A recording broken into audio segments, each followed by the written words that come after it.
Un caro saluto alle artigiane, agli artigiani del Veneto. Da qualche settimana sono il nuovo presidente della Confartigianato Imprese del Veneto. Mi accompagnano in questa esperienza il vicepresidente vicario Antonio Morello e il vicepresidente Severino Dalbò.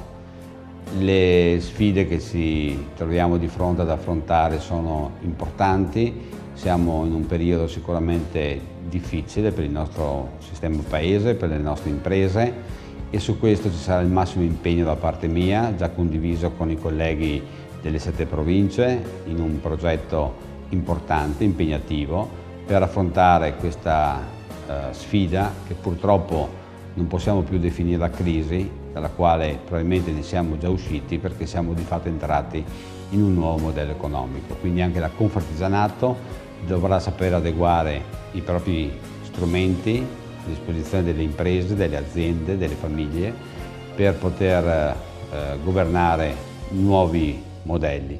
Su questo ci siamo impegnati tutti a condividere un percorso che ci vedrà appunto impegnati da subito per quanto riguarda il rinnovo della compagine di governance regionale. Stiamo predisponendo un nostro programma da sottoporre ai futuri candidati con istanze importanti, credibili, a sostegno delle nostre imprese.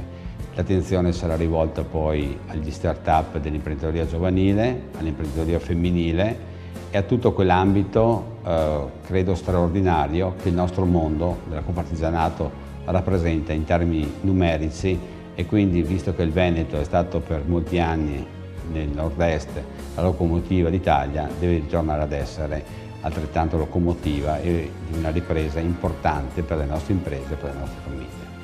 Grazie a tutti quanti voi e un augurio di buon lavoro a tutti.